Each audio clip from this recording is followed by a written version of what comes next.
Before we start, this is a podcast about Canada's Indian residential schools, and it contains descriptions of sexual violence, suicide, and abuse. If you need support, you can find information about where to turn for help at cbc.ca/Kuper Island. When James Charlie was a young man, he didn't tell anyone about the abuse he'd suffered at residential school. He had two ways of numbing his deep pain: boozing and fighting. That was my way of coping with all the hurt and the anger I had in me. That was from being a man, not being a father, not being a husband, not being a brother. Those were my crutch, eh? Now it's getting to a more mellow James. It's a nice place to be. I still have a lot of my temper. My tongue isn't as sharp as it used to be, but it's still sharp. What I went to, the hardest part for me too, is my healing journeys. The harm I inflicted on my wife, the harm I inflicted on my boys, the harm I inflicted on my grandchildren. There was two sides to my dad. There was an angry side and a happy side. And my brothers and I and my mom, we were all walking on eggshells because we never wanted to upset him and see that angry side. That's Fergie Charlie, James's youngest son. He's in his 40s, and he's a keeper of Hulkaminam songs and traditions and language. He gives off a quiet vibe of cultural strength. But when I ask about his dad, he gets emotional. There was so much drinking involved. I thought it was normal. I saw him drunk every night. And he's either happy or he's mad, right? And he took it out on me and my brothers and my mom. And so growing up, I seen all this violence.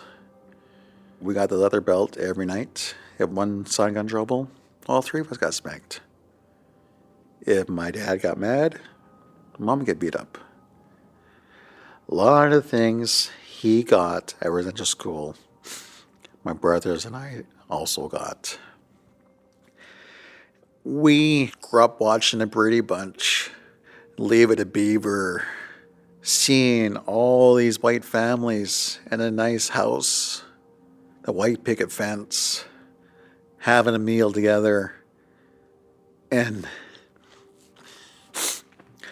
hearing our dad saying they love their kids.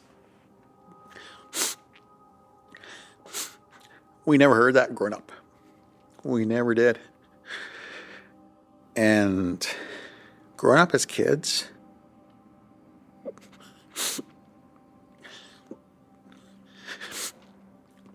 you're supposed to be happy.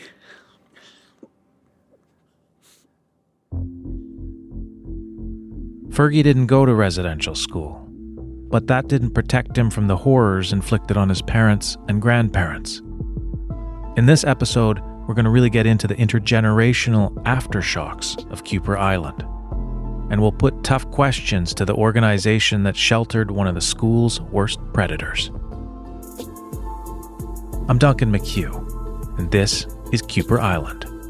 Episode 7, Hurt People, Hurt People.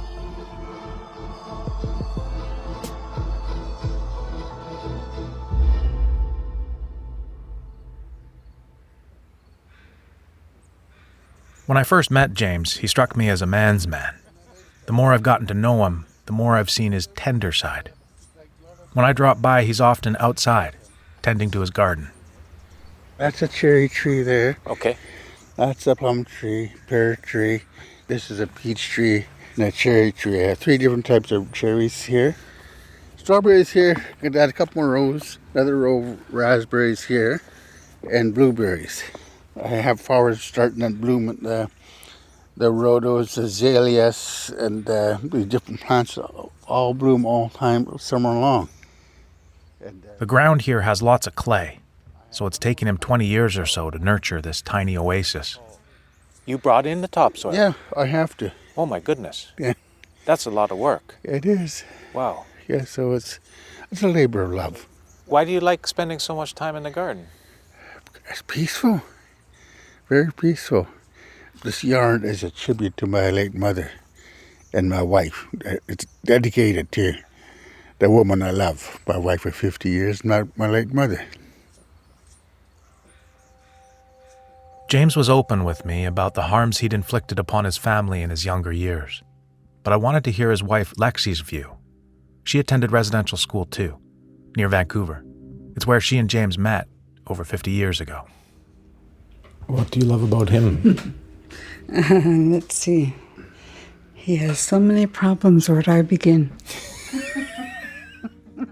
Sitting side by side, James and Lexi read each other's body language. They've been doing it so long they don't need words to communicate. I can see their affection for each other, their deep love for their 3 sons. But their long union has endured a lot of pain. Alcohol was a major issue. Abusive with words. Yeah, because he grew up in the residential school with no parents and no guidance or no grandparents. He didn't know how really to talk to people and to solve problems. So he was very short-tempered and therefore very aggressive and angry all the time. I mean, he took it out on you as well. Mm-hmm. What was one of the worst times? So many, I guess. Yeah. It wasn't the physical abuse. You could deal with that. It was more the mental. In the beginning of our relationship, there's a pattern that abusers go through. So his was, you don't need your family, stay away, you can't go there. I said, I'm going there, that's my mom, that's my dad, I'm going. So it was more the mental abuse. So many of our residential school survivors go through that, where they have to have control over their other half, their spouse. That must have been hard for you. Yeah. When my mom left my dad, who was also an abuser and an alcoholic and a womanizer, my grandparents would always send her back saying, you made your bed, now you have to sleep in it. So that was the way it was for me growing up, to have that teaching from my parents saying that this is what you have, from my mother saying, this is what you have to do. You got to stay. Yeah. It's a hard teaching to have, to stay by your husband no matter what. I'm just darn lucky that all of the 3 boys are drug and alcohol free. But when he'd come home and he'd be angry, I would just pack them up right away and take them out because I didn't want them to witness that. So he'd say, why do you always just take the boys away? Why do you leave? And I went, because you were mad. That must have been scary. That must have been scary for you. Yeah. Yeah, so it's, yeah, but I wouldn't do that today. I would say out, leave. It would be decades before James would finally reveal to Lexi that he'd been sexually abused at Kuper Island. He'd never talked about residential school at all. Mm-hmm. What was that like for you when he finally... Do you remember when he told you?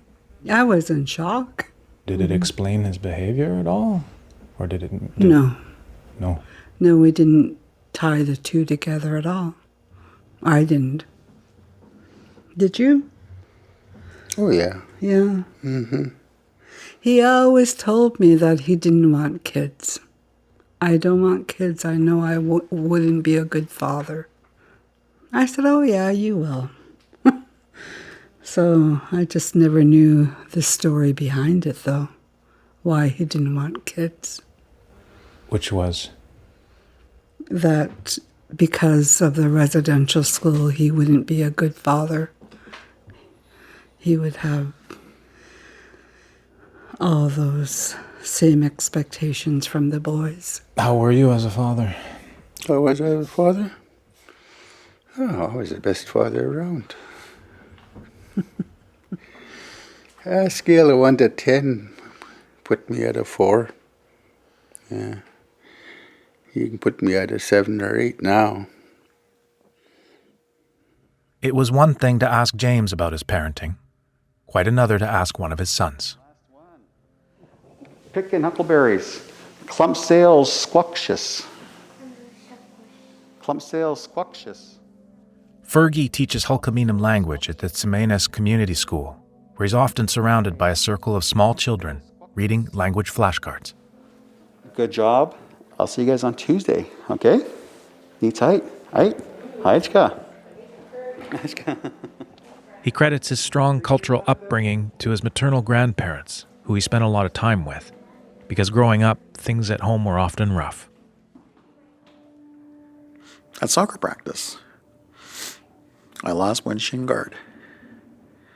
My dad threw me across the room.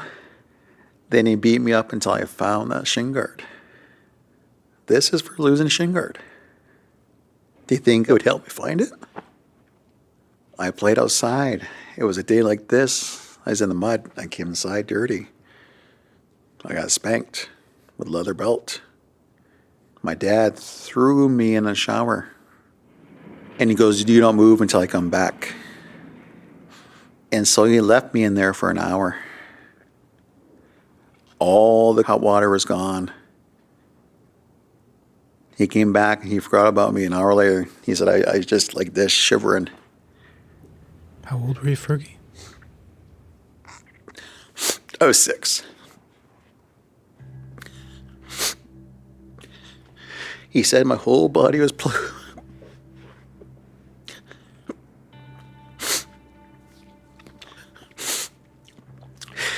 That's the first time my dad picked me up, wrapped me in a towel, and he said he was sorry.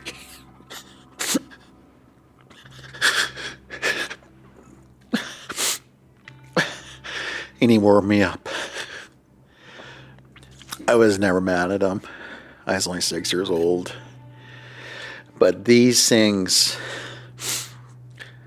are something that I grew up with.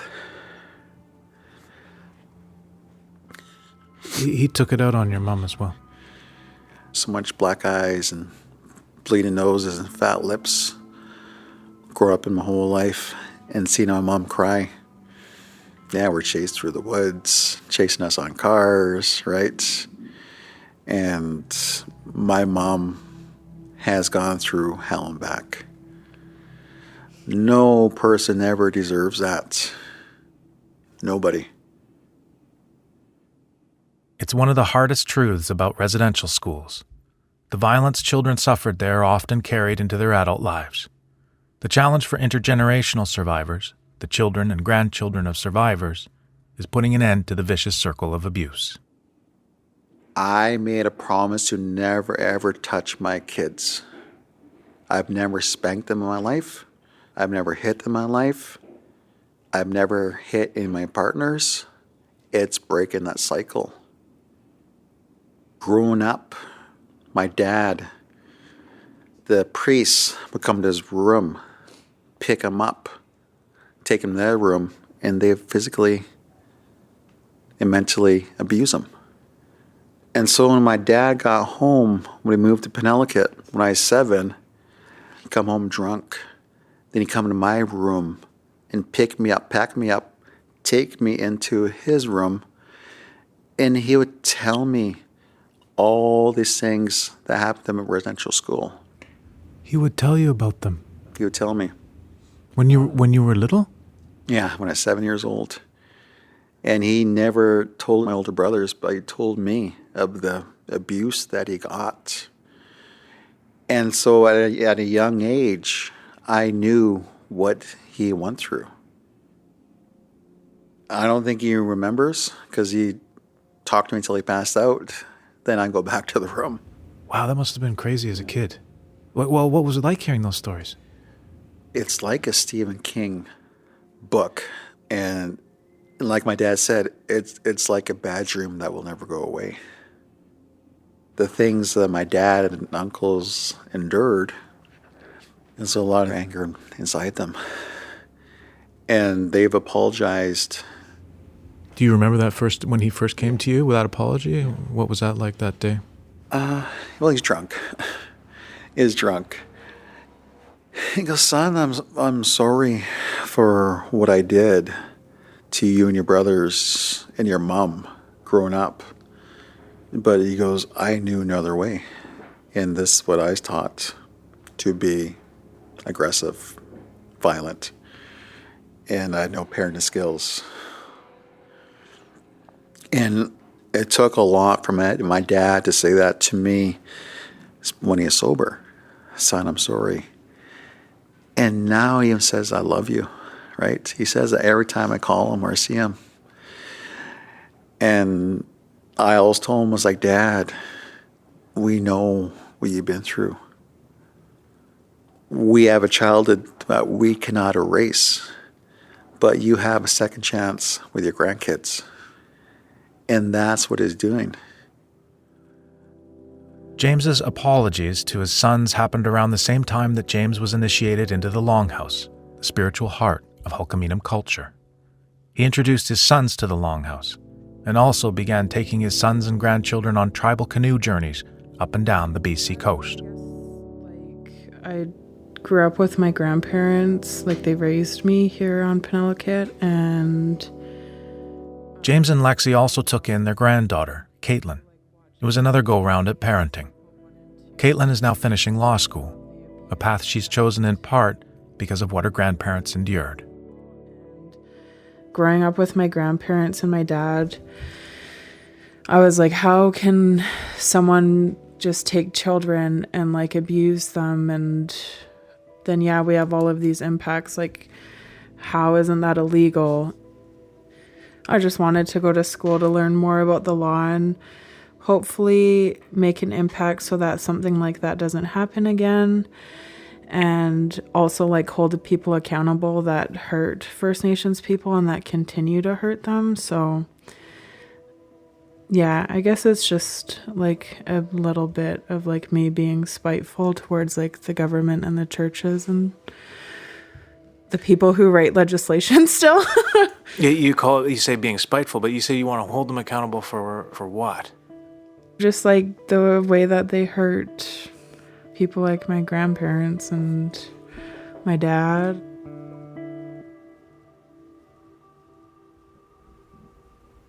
I'll ask you both, what do you love about each other? Well, took a long time to figure it out, a long time to talk. She's just bloody well stubborn as me in a lot of ways. We're very compatible in a lot of ways. Now we're so strong together, we can feed off one another in very little words. Mind you, old habits are hard to die. I like his memory. I said, man, if he knew the language, he would be a speaker. He remembers names, places, people. He has a keen sense of observation. He's tough on the outside. He really cares. So whenever we have a funeral or anything in and around the community, we're always there to support people. He is really loyal and caring to a lot of families, and that's it's a lot of work. So that's kind of what I like about him. That's enough for now. That's a pretty good list. James and Lexi's family is finding ways to rebuild from the damage the Oblates did. But other families still struggle to find ways to heal. And hurt people hurt people.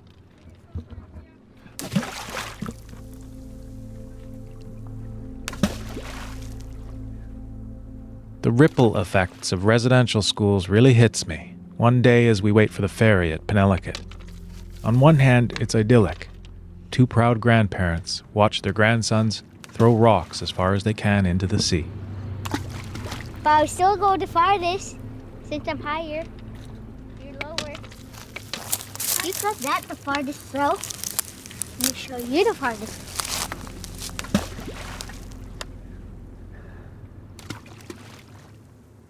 But right next to where those kids are playing, a bright red dress hangs from a tree. It's a stark symbol and reminder of the epidemic of violence plaguing Indigenous women and girls.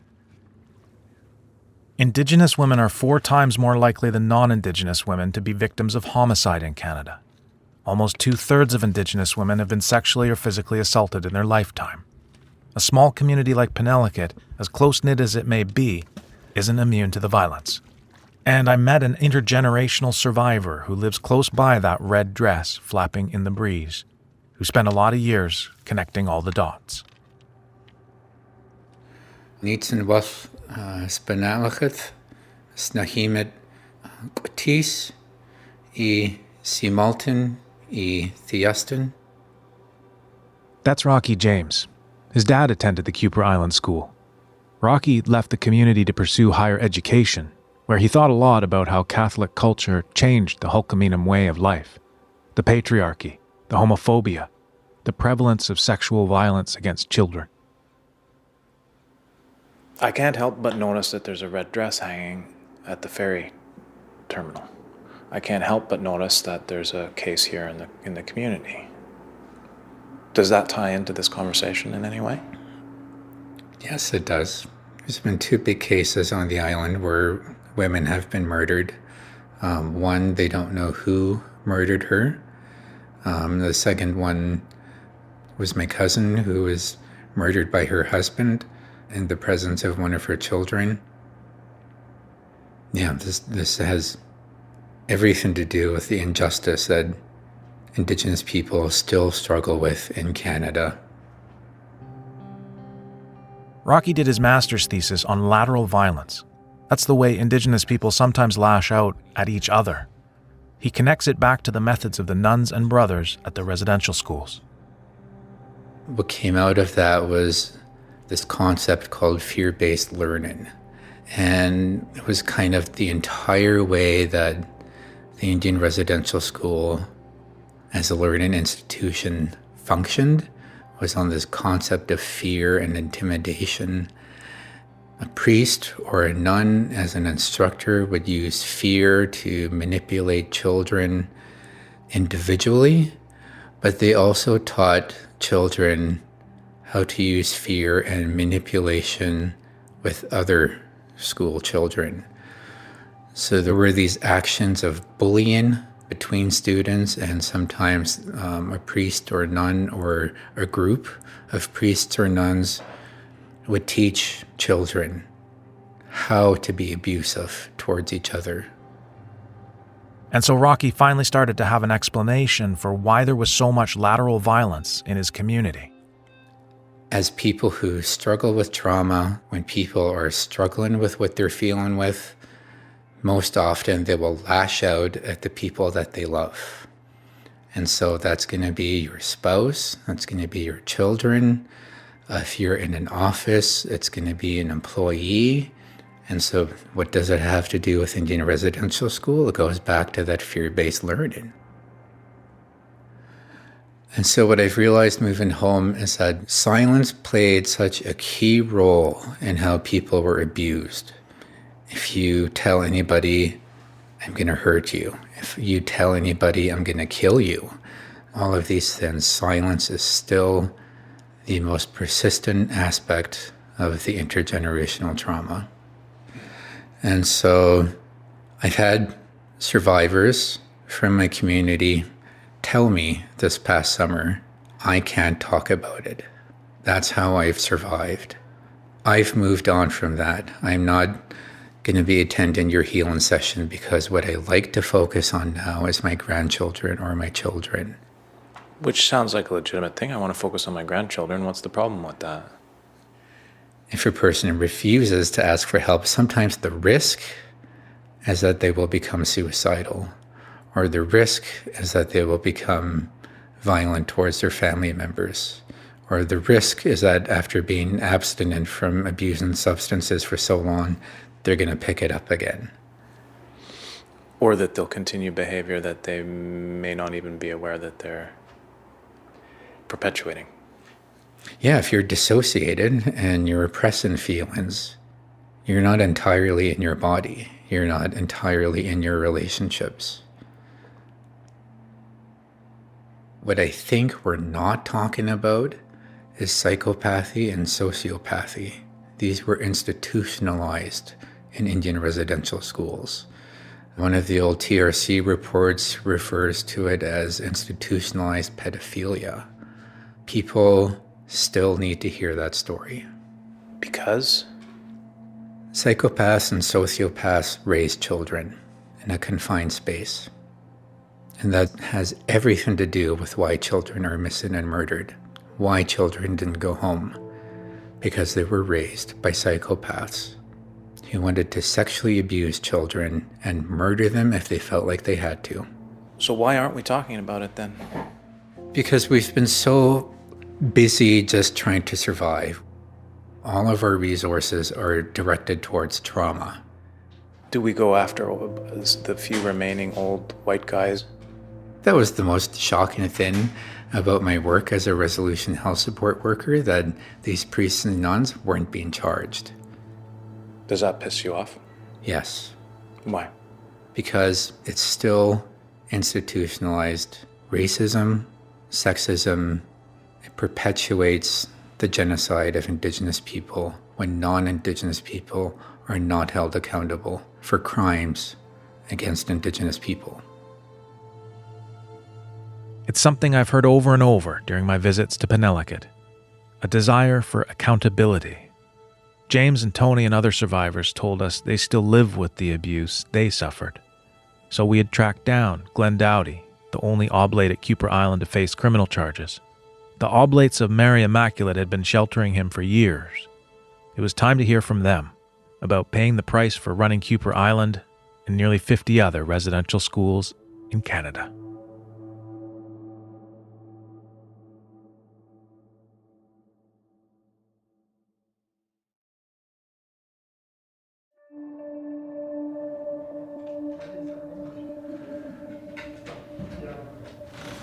Hello there. Ken, I'm Ken. how are you? I'm doing fine. Thank you so much for making time.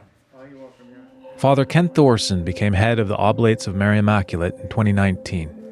They're a dwindling religious order, with roughly 300 members remaining in Canada. So our conversation starts with Oblate retirement residences. There are 4 of them, 2 in BC, 1 in Alberta, plus Springhurst, the one in Ottawa where Glenn Dowdy lived. We're an aging community of priests and brothers, and so caring for our elders is it's a significant part of what we do as administrators. 19 men currently live at Springhurst, largely subsidized by the Oblates. We ensure the men are well fed, well cared for. There's a little bit of nursing that's offered, but very little. They retain a keen interest in the goings-on of the Oblates, of the church, and what's happening in the world as well. And so there's a good library downstairs. There's TV, of course. Some men continue to assist in a much reduced way in some of the ministry of the congregations. What I want to understand is why at least 9 convicted sexual offenders have taken shelter there, with 2 of them living there now. What kind of rules are there for their entry into one of these residences? If they have an offending history, either convicted of that or a credible allegation of an offending history, we receive them into community. We don't dismiss them from the community. This is in our safeguarding policy, which is available on our website. We will set up a monitoring program so that we can ensure as best as possible that they don't have ministry, don't have access to vulnerable persons. But as I say, we keep them within the community for the safety of the larger community because, of course, recidivism is a real concern with people who have offended against minors. And this is a way to mitigate the possibility of reoffending. And it's true that the needs are cared for, and none of our places are ostentatious or luxurious, but they're comfortable. And so I can appreciate where people would be concerned that these men are living a life of comfort and they're cared for, while victims would still carry the pain of their abuse. So you acknowledge that, I mean, there are victims that are saying that the Oblates are offering safe harbor Yes. for convicted sexual abusers. Yes, I understand that. And I think, Duncan, we've done a poor job in explaining the rationale behind retaining these members in our community. Because the primary reason is out of a concern for reducing the chance that they might reoffend.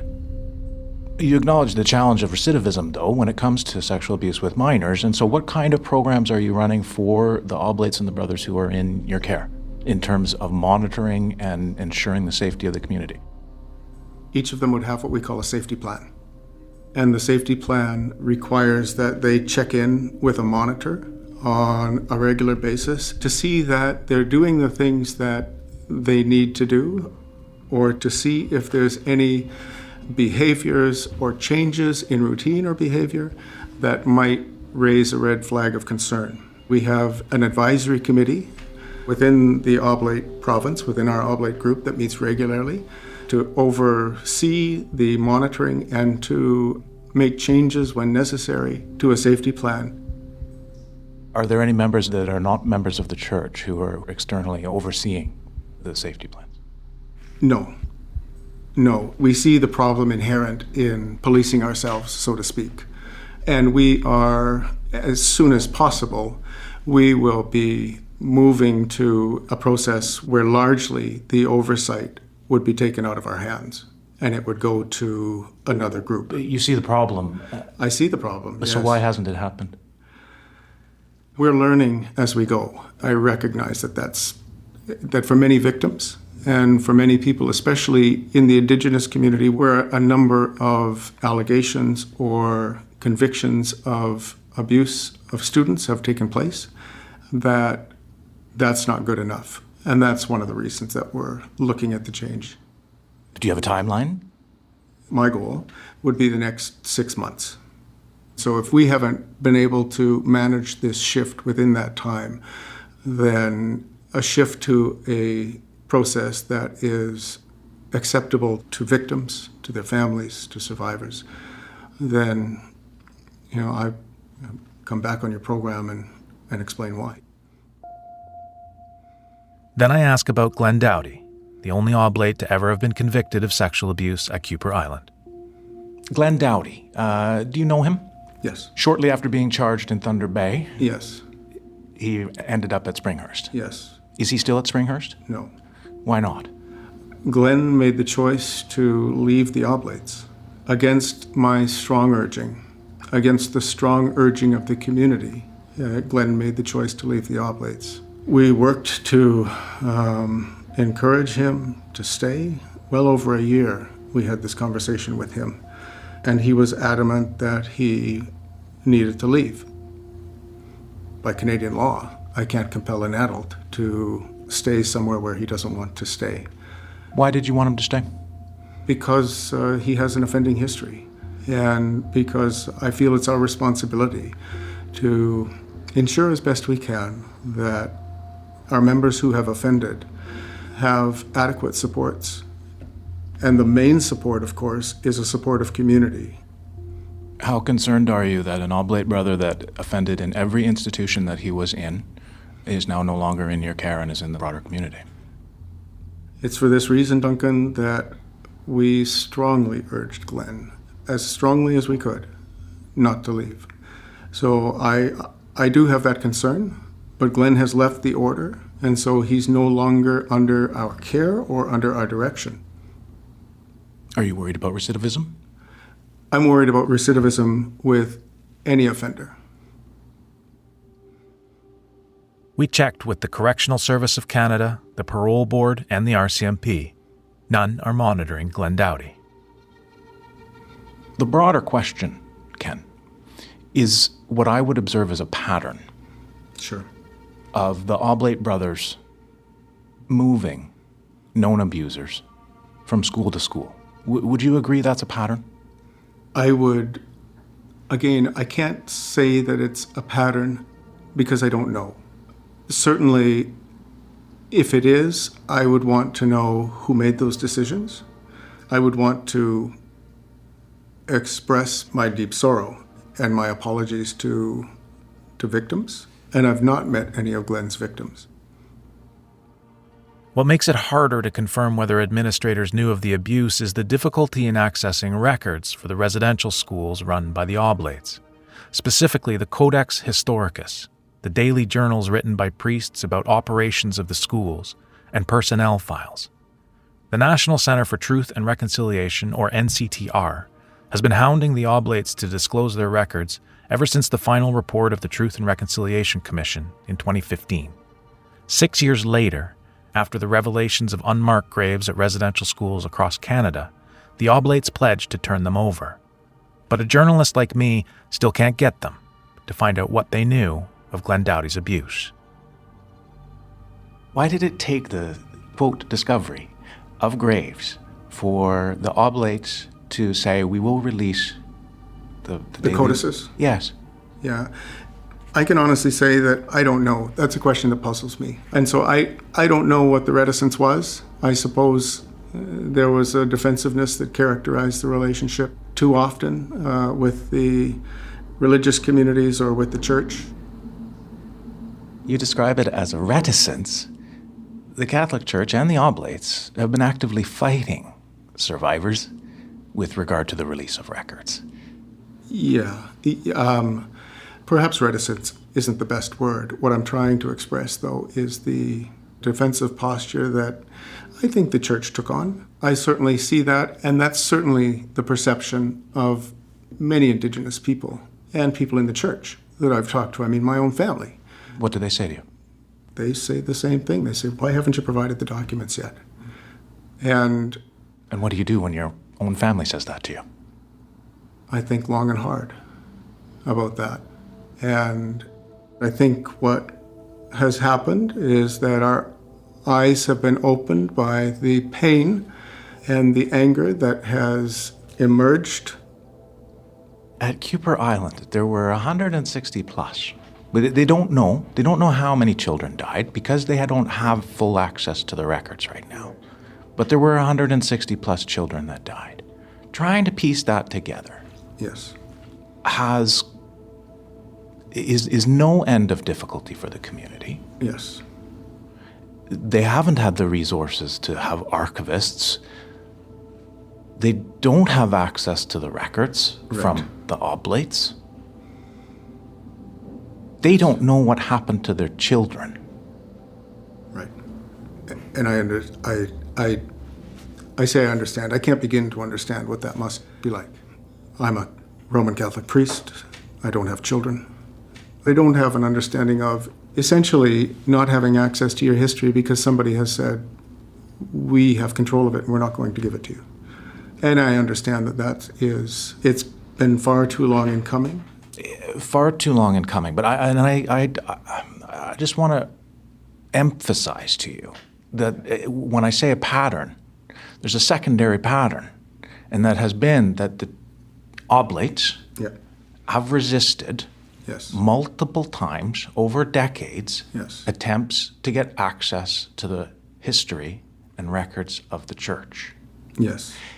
The RCMP in the 1990s spent several years investigating sexual abusers. Okay. We got access to their report, and they talk about how frustrating it was for police officers with the power of search warrants Right. to get access to the records to try to do a full and complete investigation. They couldn't do it. Okay. Yeah, I mean, I don't know who the leaders were at that time. I was coming into the community about that time. I want to do things differently, and that's what I can commit to today, to do things differently. When you look back on it, though, do you see that pattern that am I making things up? No, the pattern, I mean, Duncan, we see the pattern. I mean, I don't know if you've seen the movie Spotlight. Yes. If you haven't seen it, the movie Spotlight is based on a true story about reporters uncovering a massive child sex abuse scandal in the Catholic Archdiocese of Boston. So clearly the pattern existed, was present in the larger church, is present in the larger church. The church leaders acknowledge that today, that pattern is there, and have acknowledged it for many years now. Of obfuscating the truth? Yeah, I mean, that's what we see in the movie Spotlight, right? And then there's paying for past abuse. The question of whether Catholic entities in Canada paid in full compensation totaling $79 million that they promised to survivors back in 2006. The Oblates contributed to that settlement, Ken tells me. He won't say how much. The concern, Ken, is this. Why won't the church help the people it victimized? You said earlier you invite me to push back, and so I'll push back and say that I recognize the harm that our presence has brought to Indigenous communities. But I would say that we have contributed, and we are contributing, and we will continue to contribute to reconciliation efforts, to healing efforts. It's heartening to hear that. But again, when I look at the patterns... I understand the skepticism. The patterns I understand your skepticism, is that and I understand the Roman skepticism. Catholic Church continues to keep fighting the very people who it harmed. I would say that we have recognized that that is not what we're called to in this, that there was a defensive posture that the church took at the beginning of the process. And speaking for my community, we're in a different place now. I wish we'd have gotten there earlier, but we're there now. So, here's where we are. Brother Glenn Dowdy was the only man to be convicted of crimes at Kuper Island. He now walks free. Survivors have to live with the abuse, and in the end be accountable to their families for all those continuing harms, like James was. And the Oblates, well, they promised to do better. So I ask Father Thorson one last question, because we still have truth to uncover. Whether he knows anything about Brother Brian Dufour, the lay oblate who abused James and Tony Charlie on the expo trip to Montreal, the same oblate who was at Kuper Island the day that Richard Thomas died. We were talking about just generally the staff at Kuper Island.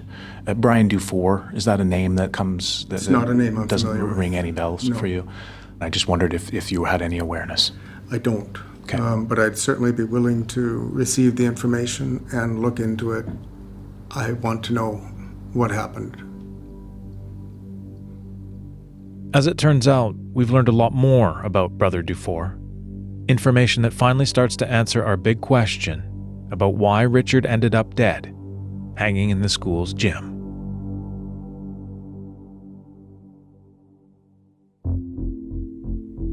On the final episode of Kuper Island, we track down classmates of Richard Thomas who last saw him alive. That wasn't the first time I saw him strap Richard. He didn't hold back when he strapped Richard.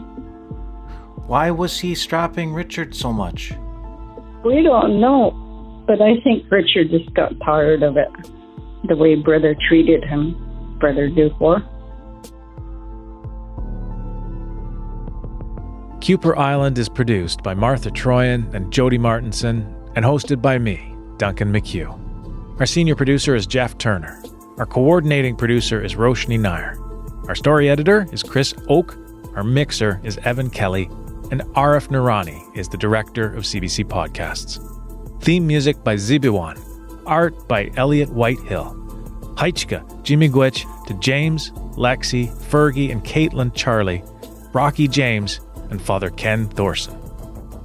If you need support, you can access emotional and crisis referral services by calling the 24-hour National Indian Residential School Crisis Line, 1-866-925-4419. Or for more resources on Canada's Indian residential schools, go to our website, cbc.ca/Kuper Island. Thanks to everyone for your ratings and reviews. It helps people find our podcast, and we've been passing on your messages of support to survivors. Miigwech Bizindayik. Thanks for listening.